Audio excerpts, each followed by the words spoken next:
You're listening to The Murder in My Family, brought to you by AbJack Entertainment.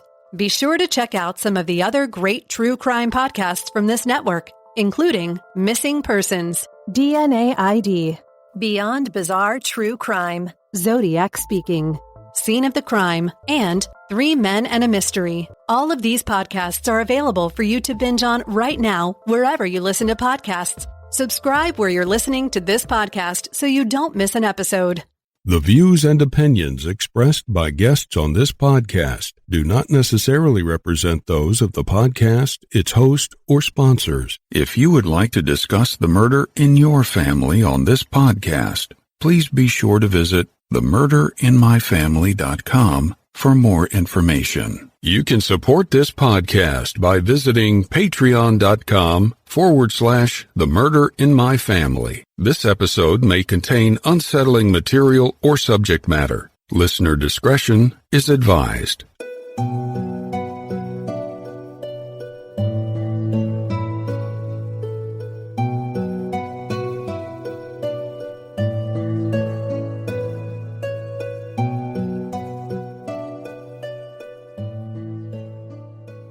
Thank you for joining me for this episode of The Murder in My Family. I'm your host, Mike Morford. In this episode, we'll be discussing the case of a 40-year-old Englishman who was senselessly murdered by someone he considered a friend. Years after his murder, his family wonders why this so-called friend chose to take a life.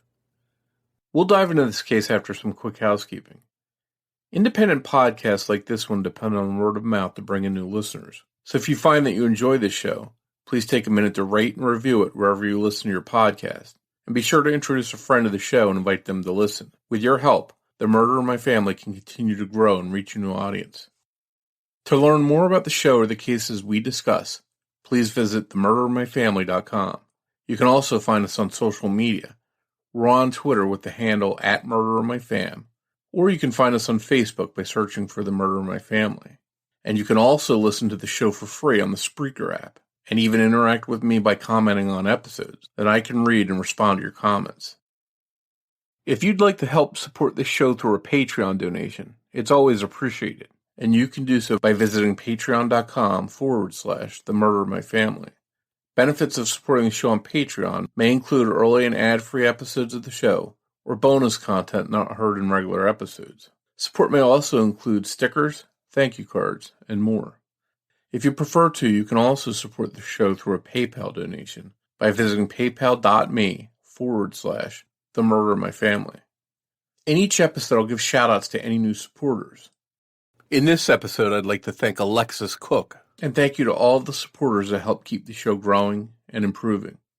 One last note, please consider supporting any of the sponsors that you hear on The Murder in My Family, the way that those sponsors support the show. It's with our sponsor support that this show can go on and continue to provide a platform to share these stories with you in every episode. Thank you. And now on with the show. Michael Scardifield was born in Portsmouth in southern England on April 17, 1975, to Helen and Stephen Scardifield. He was their first child, and he went on to have 3 children of his own, Lucy, Poppy, and Michael Jr. At the time of his murder, he was in a relationship with the mother of his 2 youngest children, Donna. Sadly, Michael Jr. was born after Michael's death, so he never met his father, who he was named after. Michael was great with technology, helping family and friends with tech support and downloading programs. He was given the name Milky by friends and family, and it stuck. On May 30th, 2015, 40-year-old Michael was hanging out with a friend of his, Martin Burchell, at his apartment in Stoke-on-Trent. For some reason that night, 28-year-old Burchell used the strap of Michael's own bag to kill him in his home, choking the life out of him. Burchell tried to leave the house and was seen by a witness on Waterside Drive in Newstead around 4 a.m. So when Michael was discovered dead, police didn't have to look very far for a suspect. The witness actually heard Burchell utter, "I think I've killed Milky." After he was arrested for the crime, Burchell would claim that it was an accident. It had been a misunderstanding. His version of events was that he and Michael had been drinking vodka late into the night when Michael fell. Burchell claimed that Michael hit his head on the floor when he fell, and that he tried to help him up, using the strap of a bag to do so. But it was a pretty flimsy story.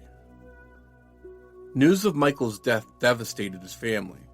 According to Portsmouth.co.uk, upon hearing of his older brother's death, Eugene Scardifield said, "No, not Michael, not Michael." He was pulled over to the side of the road on the phone with his mom, listening to the sound of her piercing screams, as she gave him the horrible news that his oldest brother Michael had been murdered. Eugene told the news outlet, it didn't seem real. It couldn't be. But sadly, it's a nightmare that he would never wake up from. After a trial in February 2016, Martin Birchall was found guilty of murdering his supposed friend, Michael Scardifield. And for this, he received a sentence of a minimum of 18 years in prison. Birchall later tried to appeal his sentence, viewing the jury's verdict as unsafe. Here in the U.S., we have the right to a fair trial, which is why defense lawyers exist. They ensure that nothing happens during a trial that could impact the verdict's fairness, validity, rightfulness, or safety. An unsafe verdict would include a wrongful conviction, as well as any verdict that was reached by a biased juror or during a trial where a defendant had ineffective counsel, where evidence was improperly admitted. So while we don't really hear the term here in the U.S., most of us are actually familiar with what it means. But Martin Birchall's conviction was anything but unsafe. His conviction for the murder was actually so sound that the judge ended up adding an additional 28 days to Birchall's time to be served before he can attempt to gain parole. The time was added because the appeal attempt was totally without merit. The judge said during Birchall's sentencing, "You were convicted very quickly on overwhelming evidence." The nature of the crime proves that there was also just no way this was an accident, with the judge making it clear to Birchall that he had time to think about what he was doing while he strangled Michael to death.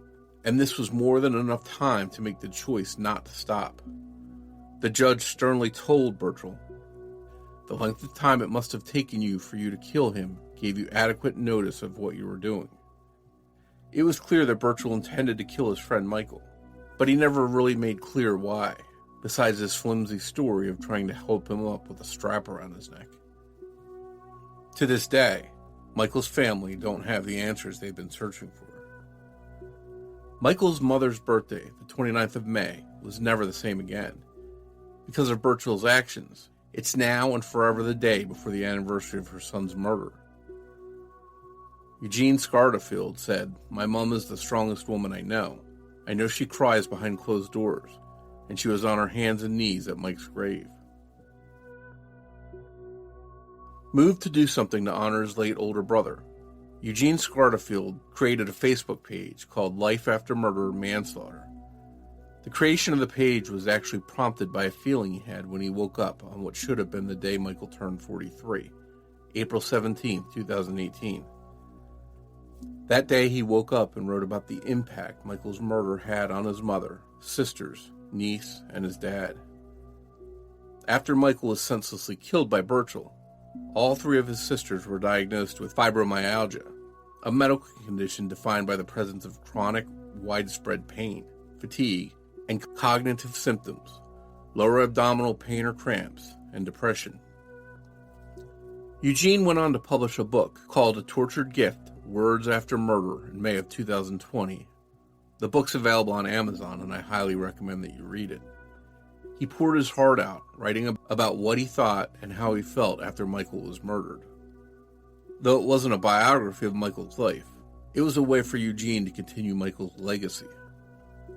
Eugene now raises funds for the organization SAM, S-A-M-M, Support After Murder Manslaughter.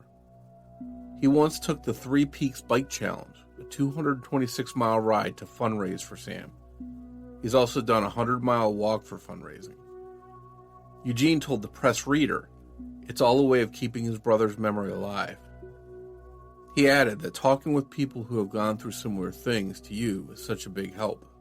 And after a senseless loss like the one he experienced, he'd urge anyone to get in touch with organizations like SAM if someone's experienced the murder or manslaughter of a loved one. I sat down with Eugene Scardifield to discuss his brother's life and tragic death, and the aftermath and toll that it's had on his family. That conversation is coming up in just a moment. Hey everyone, I want to tell you about our sponsor, Every Plate, America's best value meal kit. While most meal kits come with a premium price tag, Every Plate offers delicious dinners that won't break the bank. Every Plate's quality ingredients come carefully packed and pre-portioned, helping you save money and reduce food waste, like that bag of mixed greens you throw out every week. As a result, Every Plate is 25% cheaper than grocery shopping, making it the easiest way to eat affordably. Choose between 17 recipes that change each week and swap proteins, veggies, and sides to your liking. What sets Every Plate apart from the competition is that you get great food shipped to your door at a great price. At first, I was skeptical, thinking meal kits might be expensive, but now I'm convinced you can get the same deliciousness at a much lower price. Best of all, Every Plate cuts out trips to the grocery store and stressful meal planning, so you can enjoy cooking and get dinner on the table in just about 30 minutes. My wife and I recently tried the sriracha pork stir fry, and it was amazing. And with the money we saved, we took the kids out for ice cream. As a listener of The Murder in My Family, you can try Every Plate for just $1.79 per meal by going to everyplate.com and entering code FAMILY179. Get started with Every Plate for just $1.79 per meal by going to everyplate.com and entering code FAMILY179. That's up to $104 value.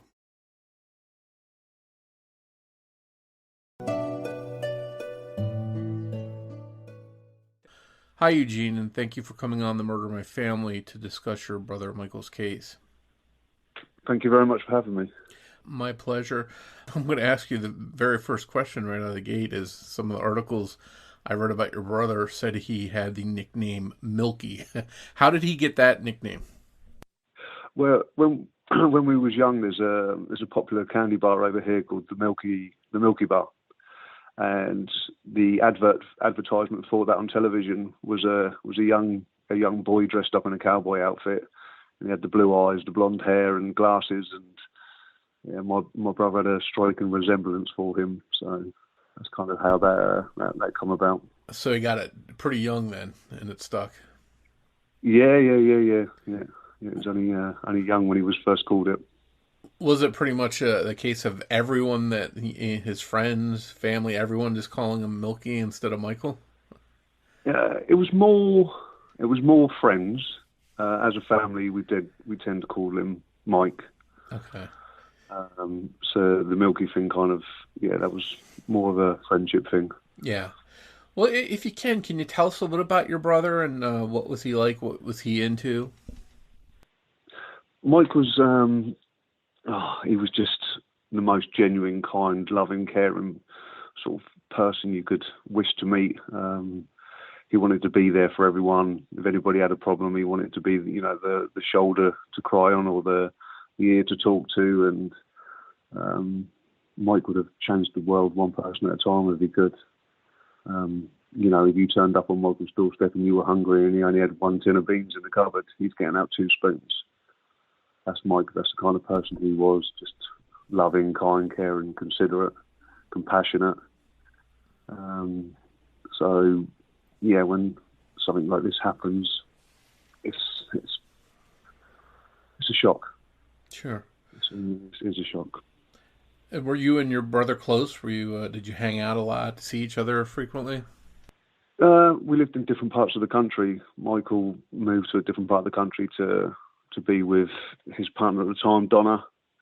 So Mike would always travel down on family occasions, especially if it was Mum's birthday, Christmas, those kind of popular holidays that we have over here in this country. Our birthdays were only seven days apart, with our sisters, twin sisters. Their birthday was in the middle of our birthday, so he'd tend to come down for those.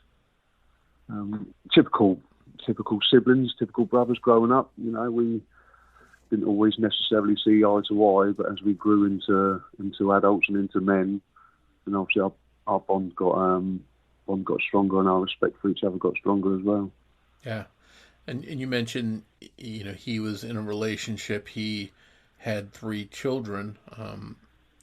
How old were they when he was killed in 2015? Lucy, his oldest daughter, she would have been 19. I'm trying to think off the top of my head. Poppy was only 6 or 7. No, younger than that, 4. Michael Jr. wasn't even born. Michael had only just found out he was going to be a father again before being murdered. Yeah, and that's one of the tragic things, was he didn't even get to meet his third child, and that's one of the just sad things. We talked about a little bit before we started recording about the ripple effects that something like this has. Obviously, friends, family are affected, but here's a child because of this that will never meet his father, and it just proves that there's just a ripple effect, that it affects not just the person that dies or their family. It's everyone down the line, their friends, people that they interacted with, and in this case, his child.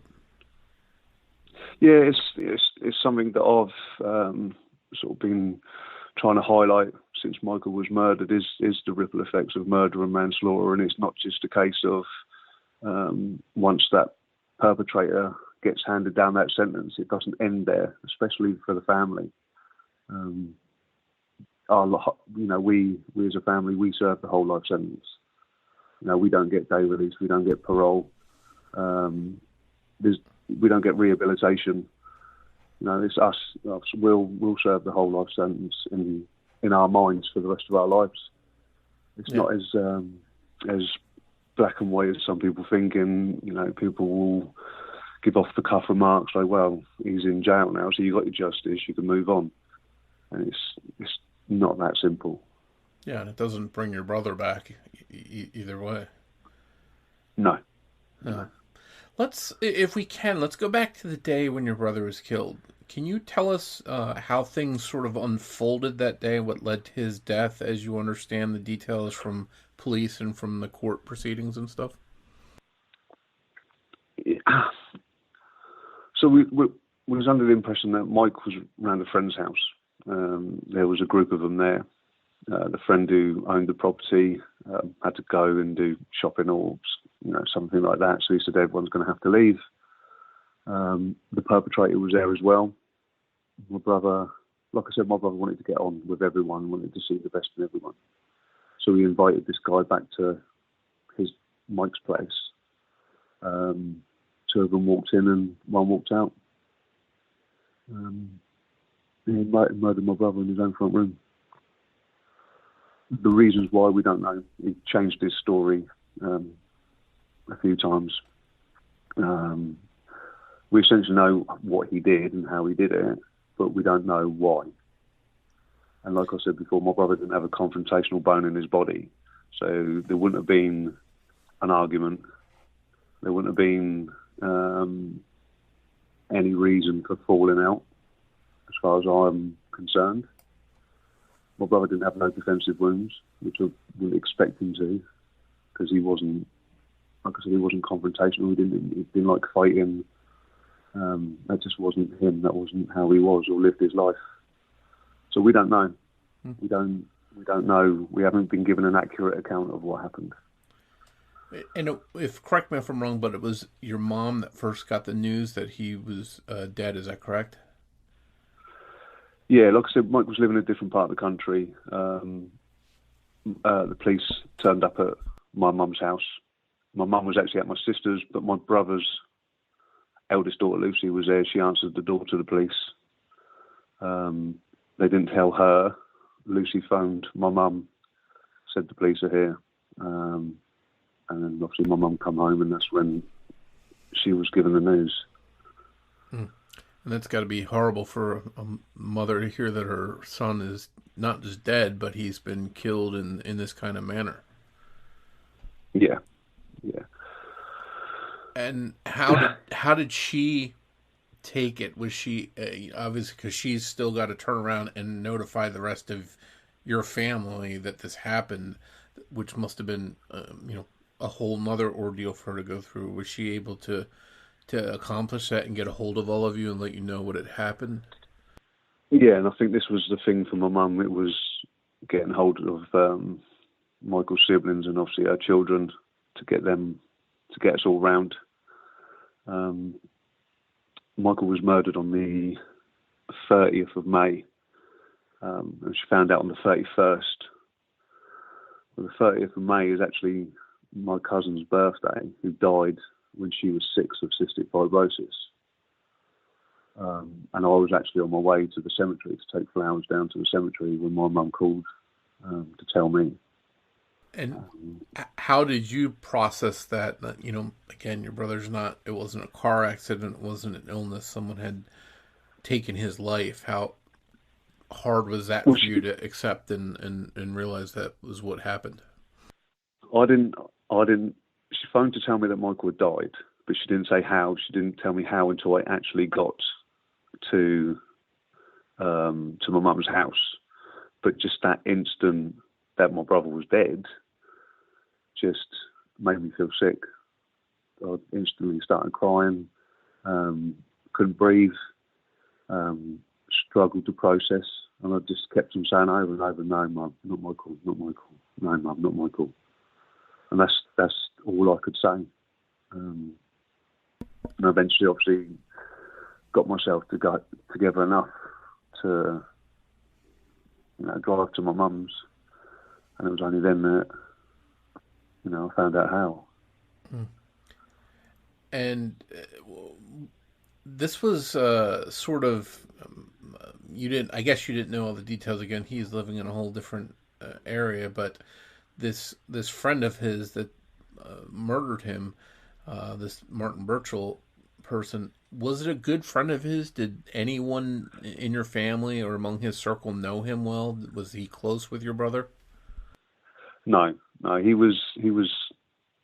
Michael knew of him, but I wouldn't say they were best friends or even close friends. He was a friend of a friend. And so you've got to, as a family, sort of get your head around this, that this has happened. You've got to plan out, a funeral, but you also have to deal with this interaction with the police and arrest and that kind of stuff. How much, how difficult was it to get through all of that to eventually get to, okay, let's turn the page and look at this person that's responsible receiving the justice that they deserve for taking your brother's life? It's you grow up watching TV. You grow up watching, the likes of NCIS and CSI, and over here you got The Bill, and these various police programs, murder programs, and in your head you think this is real life. This is how it works out, and it's just not the case at all. So you get all these ideas in your head of how things go, and it doesn't go that way. But at the same time, you feel like you're a part of a TV show. You feel like you're watching yourself through a TV screen. I personally hit alcohol very hard. I drunk a lot. So a lot of those early months, quite blur. He was arrested the same day, so we didn't have to wait for that to happen. We didn't have to sort of worry or wonder if he was going to be caught, because he was caught. Yeah, It's more the case of, going up to the other part of the country to see Michael in the hospital mortuary. The most difficult thing, I think, especially for Mum, was how long she had to wait to bury her son. How long was that? It might not seem like a long time. I think it was 2 months, 3 months. But to us, or to my mum especially, it was a long time. She wanted her son home. And she couldn't have him home because, the defence had to do their autopsy and the prosecution had to do their autopsy. So Michael's body was being pulled apart. Wow. And obviously Mum just wanted, just even that alone, knowing that your child and my brother has become this piece of evidence. They've opened him up and they've done their autopsies, and it makes you sick to your stomach. We couldn't have him back whole. Yeah. Even when we got his body back, they kept hold of his brain and his heart. Oh. And so you were able to finally bring him home, lay him to rest, and then you sort of had to pivot to, okay, this person that did this, we have to now face him in court. And this was never really a mystery. He, as you mentioned, he was arrested the same day he was there. According to some people, he said something under his breath that, I think I've killed Milky. I think he was reported to say. So he was arrested pretty quickly, but you still had to go through the ordeal of going through a legal battle. And I assume, there's a little bit of difference between the UK's court proceedings and here. There's some similarities, but some differences. How long a process was that part, getting through court and going through a trial? You over here you have your plea case and management, is where you go and enter your plea, guilty or not guilty, and that got postponed 6 times. Then he tried to say that he wasn't mentally well enough, so they had to do a full psych evaluation on him. It turned out there was actually nothing wrong with him.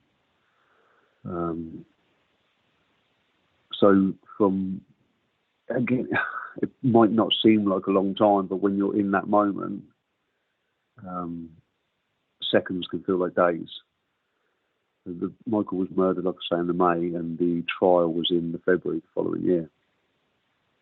And like I know, some cases in America, a lot of families would love to have something done and dusted that quickly, and the person, put in prison. But like I say, at that time when you're going through it seemed like forever. And he'd walked from court several times for violence offences. So you convince yourself that he's going to get away with it, even though the evidence is massively stacked against him. Like you said yourself, after he did it, he went and told 6 people, I think it was 6 different people, that he'd murdered my brother.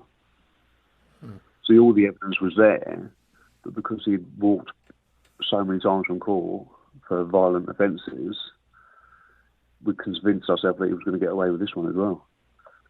Oh. And he didn't get away. He was found guilty. He was sentenced to serve a minimum of 18 years in prison. Again, I know the systems are a little bit different here versus there. Was that along the lines of what you were expecting he might get, or were you thinking he might get more time than that? Like you say, it is very different over here. Me personally, I don't think our system has got the right to call itself a justice system, because it isn't justice. Life for murder is a 15-year tariff. Now, to me, that's not life. You'll go into prison in your 20s and you do 15 years, or possibly less on good behaviour, then you've still got a life. Sure. And your brother was relatively young, so he had his whole life ahead of him. Yeah, exactly. The second you take someone's basic right to life, you should be stripped of all your human rights and you should die in prison. That's how I see it. That's how it should be. Yeah. I don't believe in the different degrees, like first degree and second degree, like we've got murder and manslaughter and diminished responsibility. I don't agree with any of it. If you take someone's basic right to life, then you should be stripped of yours. You should die in prison. Sure. And just, through all of that, through trial and stuff, did he ever apologize? Did he ever offer any kind of, to say he was sorry, to show remorse? Did he offer any of that to your family? No. He just sat there biting his fingernails and staring at the ceiling. Well, almost like it was a bother to be there in the court. Yeah. Huh. And I think because he had walked through court so many times, I think in his head, he probably thought that he could walk again. it was kind of, I'll just sit here, bide my time, and then I'll be on my way once it's all over. But obviously that wasn't the case. Yeah. I know there's no such thing as closure in something like this. Your brother never comes back, and you're always going to have this in your lives. But did seeing him be sentenced and knowing that he was off the streets, wasn't going to hurt anyone else, did that help healing in any way for your family? Yeah, of course. Like you say, Mike isn't coming back. It hurts to say that, even now, after 7 years, it still hurts to say that. But to know that he's behind bars and he can't put another family through what we're going through, is a form of comfort, shall we say. And that 7-year mark is coming up. Does the passage of time help heal this, what you've gone through at all? Does it help it and get any easier? No. You find new ways of coping with it and dealing with it. The pain doesn't get any easier. It doesn't subside at all. If anything, this year, I can't put a finger on it why. This year's probably been harder than years that have come before. I found this year really, really difficult. I've really missed my brother this year. You've missed out on a lot of different life events that you could have shared over the years. Yeah, absolutely. And I know you and your mom have done different appearances on shows. You've done interviews. Has talking about the case in these different venues helped at all? And is it hard to keep sort of rehashing and reliving all the details when you do that? We do what we do, and I do what I do because I don't want another family that are going through it to feel alone and isolated like I did after Michael was taken. I felt very alone. I felt very isolated. I felt very unsupported. Feel that way. I want them to know that they're not alone in their thoughts, feelings, and emotions. But at the same time, it can take me days to get over it. Once I've done a public talk, public speaking, and I've spoke about Michael and I've gone through it all, it can take me days to get over it. But I do it for good reason. Sure. I do it to help and support other families. And that's, I'm always amazed when I talk to people that have gone through a tragedy like this that turn around and find it a way to use it to help other families that are going to be dealing with the same kinds of things. Do you give advice? Do you share your experience and help people along their journeys often? Yeah, as much as I possibly can. I've probably got about near on 200 people on my social media that have had a loved one taken by homicide, and this, all across the world. So I will try to advise the best I can, support the best I can. If they've got any questions, I'll answer them openly and honestly. I've written a couple of books, which hopefully helps other families. Yeah. So they don't feel alone. And if you would, can you tell us where people can find you on social media in case they have, they've lost a loved one and they want to reach out to you, and also tell us a little bit about the books that you've written? Well, as you know, my name's Eugene Scardifield. As far as I'm aware, I'm literally the only one in the world. So it would be too difficult to find me on Facebook. I've also got a Facebook page called Life After Murder and Manslaughter, where I put a lot of my writings into, so people can sort of read them and resonate with them. It's one of the things that got me to do, my first book was the fact that every time I felt something, I'd put it onto social media. And the more I did it, the more people sort of resonated with it and got in contact with me. So I decided to put it all into one place, into a book, and to put it out there, in the hope that others can get some comfort from it. You know, it's not the story of what happened to Michael. It's how I feel, what I'm thinking, what I'm feeling around what happened, not the story itself.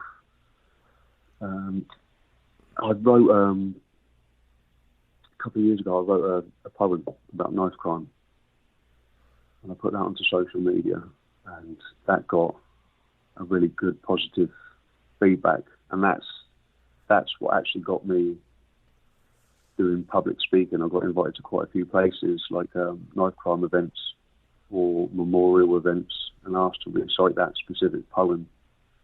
So that's how I kind of went down that route, or how I ended up coming down that route. And I carried on with the poetry. So the second book is just poetry. That's all it is. It's just poetry. So it sounds like a lot of this maybe is a positive way to release some of what you've got bottled up and, you know, get it out and also help other people in the process. It is very much so. It is. Everything I do I call Michael's legacy, Michael's journey, because everything's in Michael's name. And Michael, like I said to you before, Michael would, you know, save the world one person at a time if he could. So every time I write something, if it helps one person, then I'm continuing Michael's legacy. Yeah, that's very good way to move forward and honor his memory. And speaking of his legacy, when people think of your brother and they remember him, what is it that you want them to think about him or remember about him? I want him to be remembered for who he was, not what happened to him. And I think if you speak to most people that have had a loved one taken by homicide, they'll say the same thing. They want their loved one to be remembered for who they were, not what happened. You know, that's why I always tell the story about Michael and of, you know, he knocked on the door hungry and he had 1 tin of beans, he's getting out 2 spoons. That's how I want Michael to be remembered. That loving person, that kind, caring person, that giving person, the person who he was. I want him to be remembered for who he was, not what happened to him. As difficult because he's always going to be, you know, a victim of homicide. It's terrible when you hear people like that the world needs more of or taken away through a tragic and senseless act of violence like this. It's soul destroying. It's difficult. Yeah. And how is the rest of your family? You know, obviously your mom losing a child, your Michael's children growing up without their father. How are they all coping and dealing? You never quite know from one day to the next how you're gonna feel sad every day. You're gonna feel that loss every day. But sometimes, some days, some emotions are more apparent than others. You know, one day it could be anger, another day it could be confusion, denial, acceptance, and it's the same for all of us. It's a very, very, very horrid Groundhog Day. My 3 sisters were all diagnosed with fibromyalgia through the stress of the trauma. So they struggle daily with pain, physical pain, as well as the mental pain and the emotional pain. You know, Mum, not only has she had her firstborn taken by murder, she's got to somehow try to get through day to day, watching, you know, the rest of her children in so much pain and heartache and sorrow. You know, I quite often have to say to Mum that she needs to take herself away, take some time for herself to grieve for herself. You know, we're all adults, the rest of her children, we're all adults. And I think sometimes she just needs to be Helen, grieving mother, and not have to worry about us daily. Yeah. Yeah.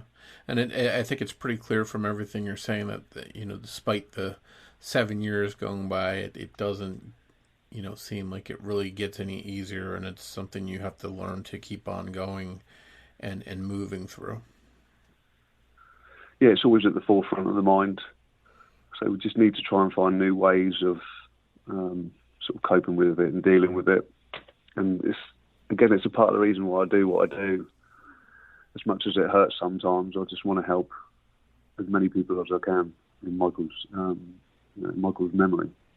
Sure, that's a very, very noble thing, and I'm glad to have you on the show to talk about your work and what you're trying to do to help people. And then, I also appreciate you coming on and sharing Michael's story with us. Thank you very much. I really appreciate you having the time you giving me the time to talk. Oh, my pleasure, and thank you for sharing what your family's going through, and then Michael's story as well. I want to give, if you don't mind, to give a mention to. There's a Facebook group in America. Absolutely.